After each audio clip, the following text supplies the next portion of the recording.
episode 8 of At the Movies. I'm confident. I feel like Jesus after he cast the snakes out. I just know that it's episode 8. I'm Almost just like so he sure came that to you this in is the episode 8 of desert At the Movies. came to you in the desert and told you that this was Yep. episode 8 of At the Movies? Are you Well, sure? first so I went to the desert and a snake showed up and said, "Aaron, it's episode 6." And I said, "Be gone." And then a lion came to me and said, "Aaron, it's episode 7." I said, "No, no." And then a flame appeared to me and said, "Aaron, it's 9, my son." And I said, "Be gone, devil." And then showed up and John the Baptist showed up. John John Baptiste Baptiste on and the said, on the he Tonight gave Show me an axe. piano player, John Baptiste came over and Yeah. was like, Dude, "Aaron of Nazareth, it's episode 8." that's exactly what happened. He gave me Nice. an axe and said it's episode 8. And I just want to say peace be with you, Jimmy, And also with you, Aaron. Let's get into it. and also with our listeners. Today we are discussing Martin Scorsese's biblical epic, and it certainly is epic at 2 hours and 44 minutes. The Last Temptation of Christ. And I was fighting the Where do we even temptation to turn start it with off after I realized it was 3 hours. That was the when last you said the last temptation of when you low. Almost when turned you this said movie off.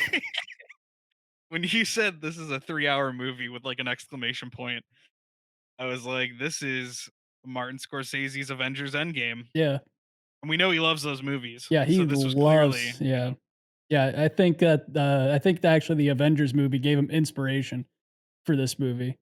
right for this movie, which the timeline fits, Yeah, certainly. just like, Um they assemble to fight, whatever villain that they're fighting, Jesus assembles his, disciples and apostles to fight the Romans in this movie. So, there is a very so we're gonna I guess we'll get into this. There is like some parts of this movie that feel very dated to me. Uh like there is a scene where he is walking with his followers and it keeps like fading out and then fading back in.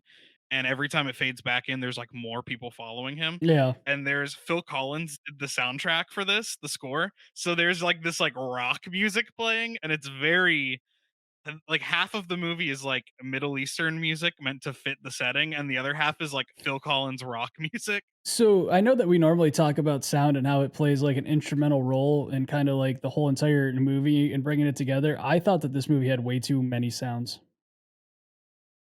Like, it was just constant it was like a cut it was like a hard cut or a hard transition, and it was just like people either were yelling, smashing, like, pots and pans together, like, there was something always, like, clanging, especially when all those people in the robes were just screaming in pain or whatever they were screaming for in the Yeah, desert area there, it was just, like, constant just noises. Almost felt like I was losing my yeah. There's mind a during the part film. you did say that in the chat, and I didn't know what you meant at the time. I thought it was like a typo. You were like, "Too many sounds." I Mhm. was like, "What?" but I meant it. but Too many there's a sounds. part when they visit John the Baptist and everyone is like naked and dancing around. There's a group of girls that are holding hands and like banging their That was heads. actually the I first just ever wanted a cut rave. of the I don't know if you know that that was the first ever rave. They were all on Molly getting baptized. It was crazy. yeah. I wanted a cut of them doing that to Pantera. Mhm. I thought that'd be fun.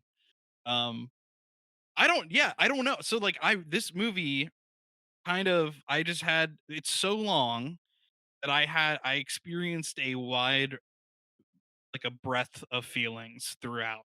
Yeah. And I don't know where the best place to start with this is. I guess what did you know about this movie beforehand? And also without getting too personal, not because our listeners probably don't care too much about this, but just out of curiosity, like what is your religious background?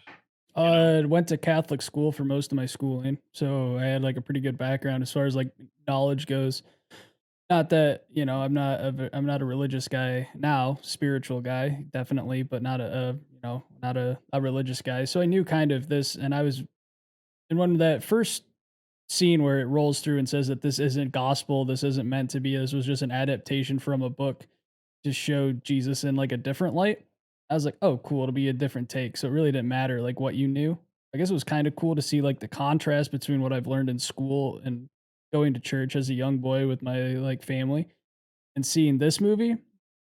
If I could see why it was such a big issue, to, like, a lot of people because for years you're talking this movie came out in 1988, Yep. that was still, like, the prime time of, like, you always go to church with your family, you go, you study, and I could see which a lot of people were upset not with this movie, but also were upset with the book back when was it, 1955, I think the book came out? Those are 2 Which time periods where it's like, I could see why people were like the author of that book got excommunicated from the church after he that's a wrote it. really crazy thing to think about is like writing this um and we'll get into this too because my I don't think this is necessarily a hot take. This is just my take coming away from the movie is that I don't think this should have been nearly as controversial as it was. No, I don't Um either. but I to write about this in the 50s that's a very early time to write something that kind of questions these truths that the church, had hammered into people, But I guess my you take know? is too is like, why are you mad to see Jesus in kinda like more of a human role? Because then it's Light, what I right? understand is like, well, he was human, so it's like, why is it so hard to figure out that he had the same temptations that you and I do or, you know, constantly doubting himself? I mean, it's not really like a bad take, Yeah, I'm so so I don't know. yeah, I was a Lutheran growing up. And I would say similarly, not really a super religious guy anymore. Jimmy's, I gotta quit the show. Actually, uh,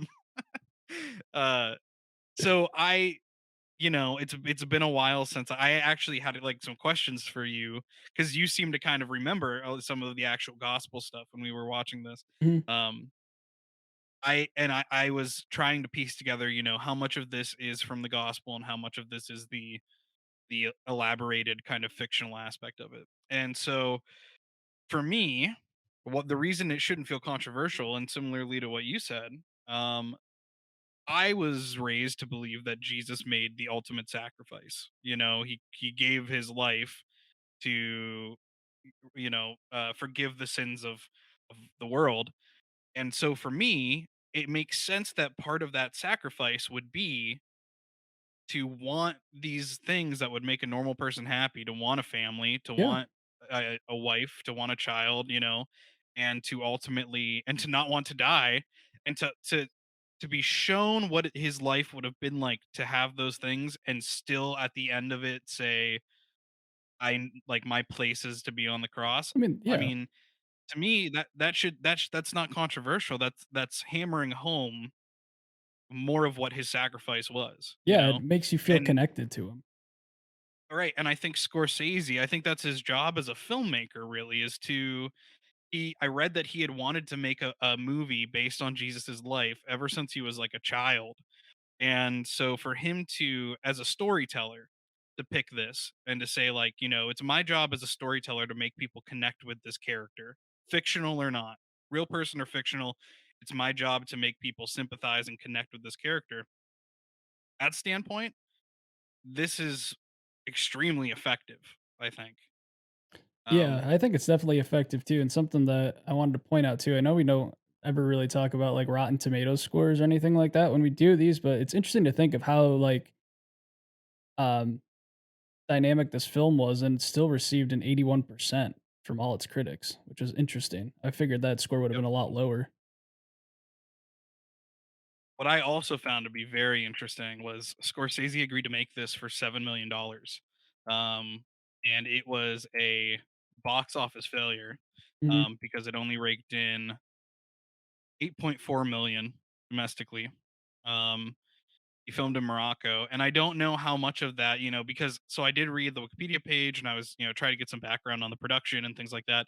And other than reading about the protests that happened and the death threats that he received, there wasn't a lot of information on like how this movie was marketed. So I don't know if necessarily the controversy came prior to filming. Like I don't know if this, like I don't know if there were trailers that that advertised what this movie was accurately, and people said like, I don't want to go see that Yeah. because that's, you know, or did people only find out once the movie was released and they went to see it in theaters, Well, you here's know? a couple interesting Um, things that I have read about this film so far, and this is an interesting take. We don't normally do this at the movies, but I think this movie had so much controversy behind it. I think it's fitting.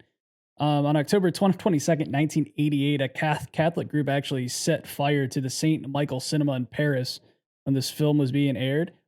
And also, too, uh, Ebert wrote a book on Scorsese, Scorsese by Ebert, and in that, it's a detailed depiction of how many death threats Scorsese received after this film was out. So there was, I mean, wow, to like make a film, especially like you're saying, his childhood dream was to make a film about Jesus's life. He finally achieves his childhood dream, only to see these like attacks happen at cinemas and also receive death threat after death threat for making this film. right. And to know that his intention was like not had like no malice or ill will. Like Yeah, it's not like he made this film to be controversial. no, It's not like he made this movie to poke the bear or to make people upset. This was just I truly believe that Scorsese felt that this was the best story he could tell about Jesus's life. And honestly, it's been a while since I've seen The Passion of the Christ, and I'm not going to say that biblical epics are my favorite genre or my place of expertise. But regardless of how I felt about this movie as a whole, because there are some things that I think go a little long, or some things that are some little gripes here and there. I think this is probably the best and most interesting portrait of Christ I've seen in film, yeah, I personally. don't really see it why it was so bad to like watching this role actually makes you feel more connected, I think, than seeing him as above you and I, as far as I'm concerned. Like seeing him shed his Right. mortal self, having all the things that like he wanted, having all, is being able to have sex, being able to have a wife, having kids, to have all that, to be on his deathbed, to not want to die and just live a like everybody has those same feelings. Everybody, wants to get married or have kids or, they don't want to die either. So to see that and then him go, you know what, it's fine. I'm giving it all away. Let's do this. It's crazy to me that it was just like so controversial, but it makes sense, I Well, guess. and so like what is interesting to me too is the film's titled The Last Temptation of Christ. And the last temptation of Christ is this vision that he has as he's being crucified. It's at the very end of the film. It's the last half hour, 40 minutes of the film. Um, Up until that point, more or less, I know this isn't 100% true, but like, I don't think that this movie was anything super different outside of a relatively straightforward telling of the story of Christ. There were some things that were changed from the gospel for sure. There were some roles that were Judas's role felt different to me here than it does in the gospel. Agreed. Um and as you had pointed out early in the film, like right off the bat showing that he is someone who is just constantly having these doubts about himself and saying like, I sin constantly, like I can't tell if it's God or the devil that's speaking to me. Like that's something new and fresh. But outside of that, if we're just looking at like events that happen throughout the film leading up to the last act, it's it's a relatively straightforward telling of these events that Hmm. are in the Bible, that of Yeah, Jesus's life. So I don't think it's really that controversial until you get to the end, and he has this vision of everything that he could have. And so what I'll say, getting into kind of how he felt about the movie, I liked this movie more than I didn't, and the more we talk about it, the more I like it. I It agree. was long for sure. This isn't a movie that I would say like I wouldn't invite a bunch of friends over and be like, "You guys want to watch Last Temptation of Christ? Like, grab No, some popcorn." no, but I You would know, say though, as far as like us going through these makers and taking this film making journey together and through our company, I think it's a crucial, I would actually say it's, you have to watch this film if you're interested in film making, storytelling. Like this is a must watch if you're interested in like the nuts and bolts of like cinema and how films are made, because the story and the way that it was delivered, it was long. It was a long film, but there was a lot of technical aspects of this film that were a yep, huge success, and we've come to expect that from Scorsese. Like, we know that that's his main thing. We know that he is an artist. He, like, appreciates and loved the art of cinema, so he like, these shots are so technical. The scenes of just the blood and, the nails going into out of the wrist when everyone's being crucified and, the crown of thorns and seeing him get whipped. It wasn't this, like, CGI'd, like, big budget. It was just, like, it felt real. Felt real when you were watching it. Well, and one of the things that I remember specifically from Passion of the Christ is how bloody that film is and how like borderline gory that film is. Mhm, And it is kind of this thing. It's almost like my relationship with horror movies where the idea of what's happening to this person should be enough to scare you or disturb you. No, like the idea of seeing this person being nailed to the cross should be enough of a torture that you don't need to see. Passion of the Christ kind of dials the blood up to 10, and you see him being mhm. whipped in public, and there's just so much blood. And Well, there here was there's blood, but there in this film it feels like it is not done for like shock value. It feels no. like it is done for accuracy, and it feels like it does feel to me to be more of a like look at what this person is enduring, rather than let's just throw a bucket of blood on Christ so that people are skeeved out. Yeah, it wasn't just like, it wasn't I don't know. I really enjoyed a lot of those scenes and minus wasn't a big fan of the sound, I guess, for the first time I'm gonna say it. I guess that's my biggest gripe with this film, besides its length, is just the sound. It's a lot of it was good as far as like the transitions and storytelling, but it was just like it was so loud at some points and it was so quiet. And then at the beginning, you could barely even hear like Willem Dafoe talk. Like when he has that first scene, that opening scene when he's making those crosses, like I had to turn up the volume because he was speaking so low. Like Right. he was so soft spoken in this role, and everything else was just so loud. And now that I talk about it, maybe that was like a direction that Scorsese actually wanted to tell the story. Maybe that makes sense now. Now that I talk it through.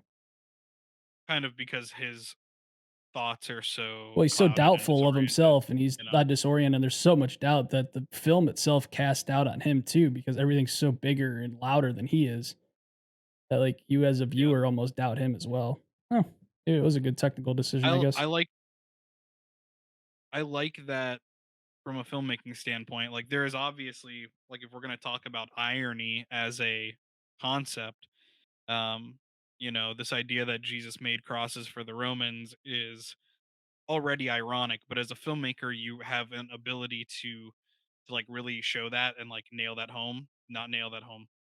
I Good wasn't one. trying to be funny or make a Good one. pun. Yeah, Like it was a good to pun, really dude. Yeah. no, it's not.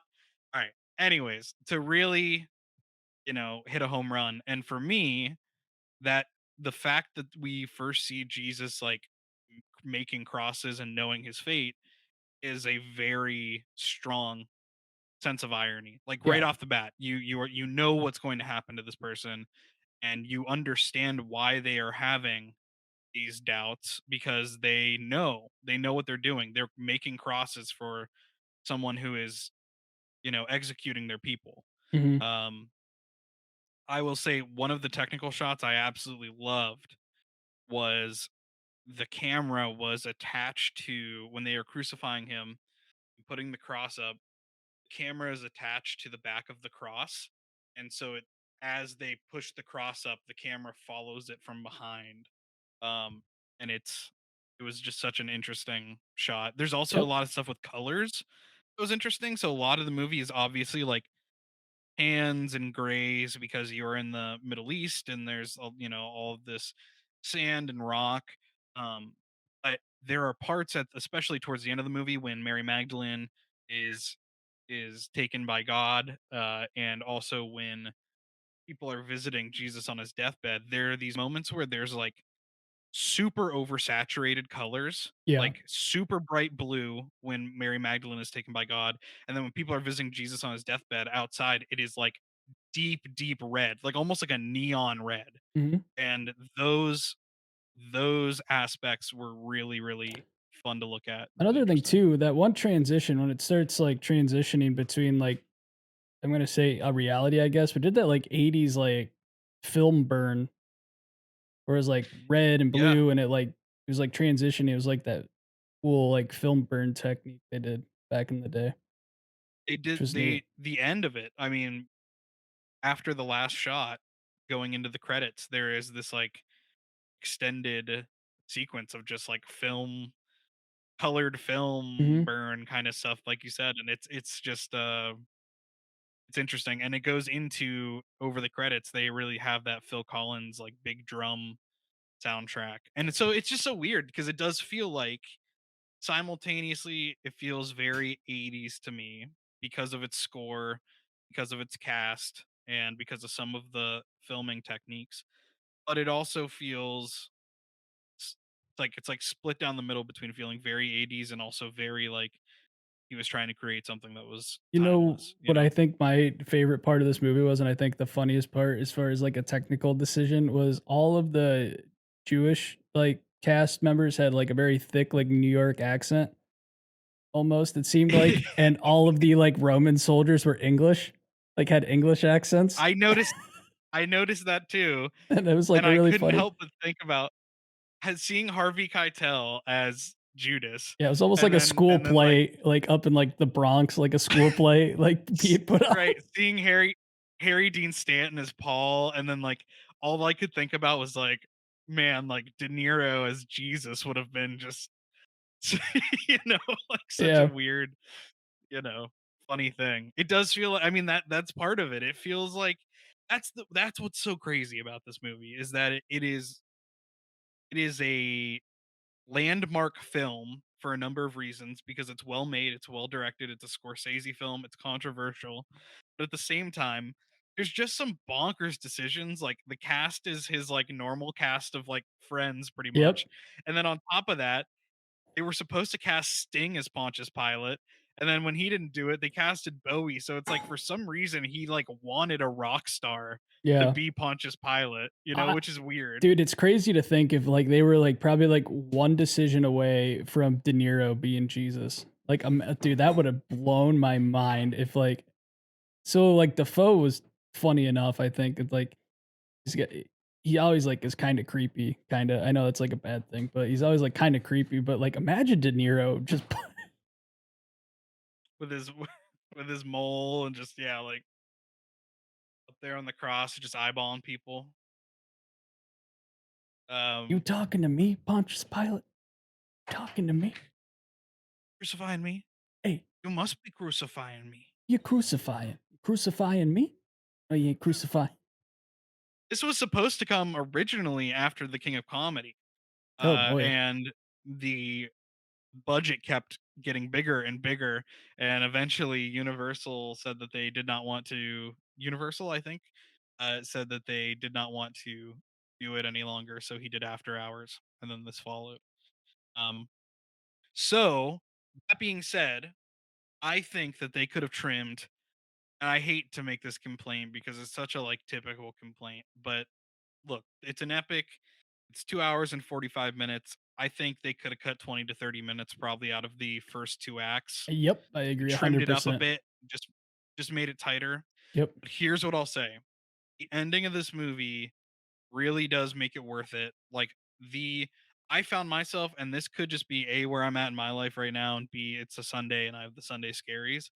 But I found myself getting weirdly emotional for not being super attached to where this story comes from anymore. Hearing him before he's crucified ask for forgiveness and telling God that he is a failure of a son, Yeah. and then see that part kind of like triggered something in me that really I started to really kind of feel this like these like pangs in my heart, and then just seeing him get all of these things that any normal person shouldn't say that because it's not everybody wants to have kids in a family, but to see him be shown everything he's wanted Mhm. and to finally have that and to experience it eh, to be taken away really did hit home with me. Yeah. It really did. It really did. It was like an emotional Yeah, the way it ended experience for me. was really well done. That, like, build up till, the end, I thought was probably the best part of the movie besides that desert scene where he's in that circle. I thought that was really cool as well. I would say that, like, the ending was by far my favorite part of the movie. Another thing, one of my other favorite scenes in this, and it is my favorite scene because it's funny. My parents stopped by after this, and my parents are still religious and go to church.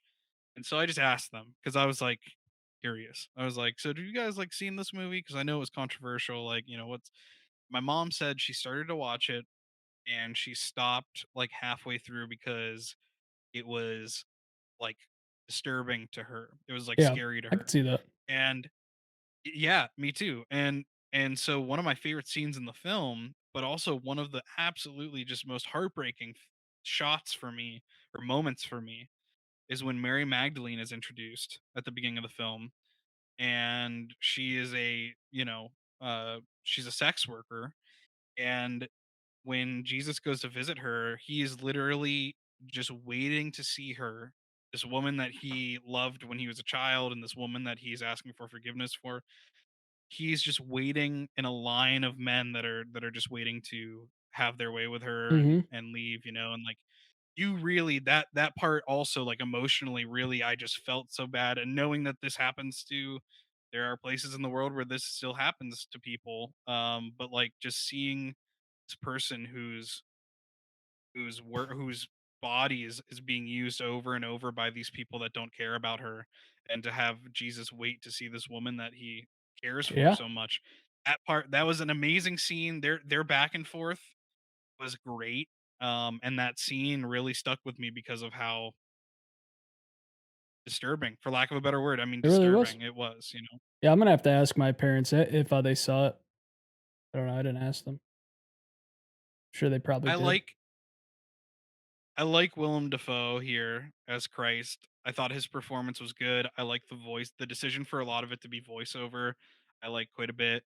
I liked Harvey Keitel as um, Judas.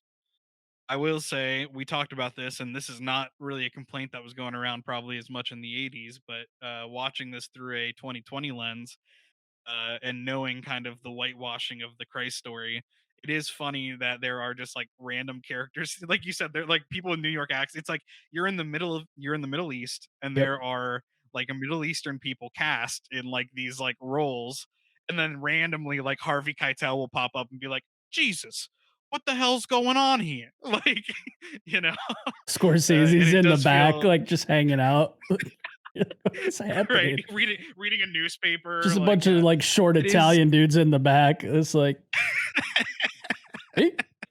Usually we watch the movie and talk about it, and I have a pretty immediate reaction to it, but I can already tell, like I said, as we talk about this, I'm liking it more as we discuss it. So this one might be a little tough for me to rank.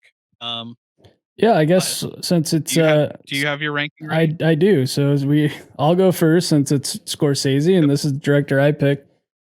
I had a very hard time. So like this happened last week with The Fly. I think I had a ranking in my head, and as we talk about it, I think it moves up. I'm going to put it. I'm going to put it. See, 9, 8, like 7. It's going to go above Raging Bull and The Color of Money. It's going to be my seventh film. Technically excellent film. Not a film I'm going to recommend to anybody. But if I'm talking film in a room with people that love cinema and love film making like we do, I'm going to ask the question, hey, did you watch this film? If not, go and give it a watch. Let me know what you think. It was, the story was better than The Color of Money, and Raging Bull is Raging Bull. We've talked about it plenty of times. So I think it's going to go at my number 7. Low, my friend.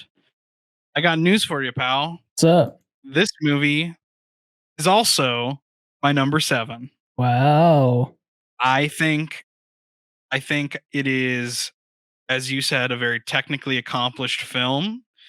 Uh, there was, you know what? Before I say this is a technically accomplished film, but I do want to mention, like when I said earlier that this felt dated, there were parts in the script where, like, so there is a scene where Jesus is like rallying his followers, and he pulls his heart out of his chest, and and people are like, oh, they're amazed, and he says like, "Who's with me?" And like that's like the kind of thing where it's like I can't tell if this happened before I saw like 20,000 movies with some character going, "Who's with me?" or like, so is it actually dated, or is it like, I don't know, but that's the kind of thing that you notice where you're like, oh, okay, all right. Mhm. But very technically accomplished film. I enjoyed The Color of Money. I think The Color of Money is an easier watch, but I don't think that film is going to have nearly the impact this one will on me eventually. But I also don't think that if I don't think I'd like watch this again tomorrow. So I doubt I'll watch this 7 it is again. for now. Dude, you know what?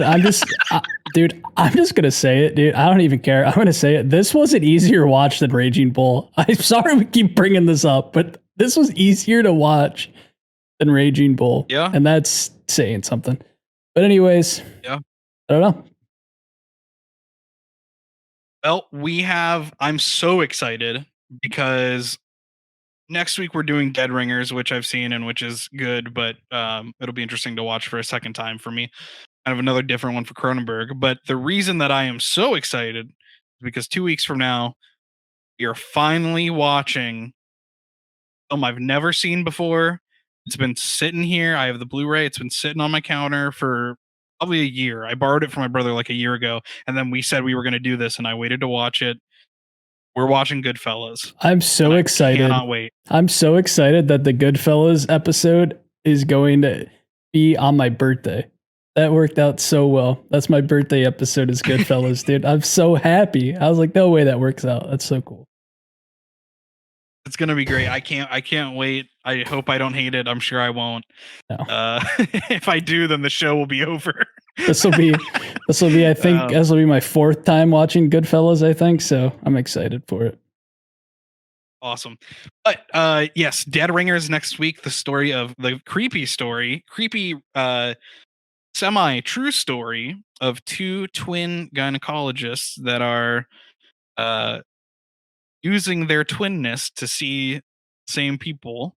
Um yep, it's gross and weird and uncomfortable. It's Cronenberg, baby. So tune in for that. Watch the movie. I believe it is streaming on Prime, if I remember correctly. It's where I watched it last.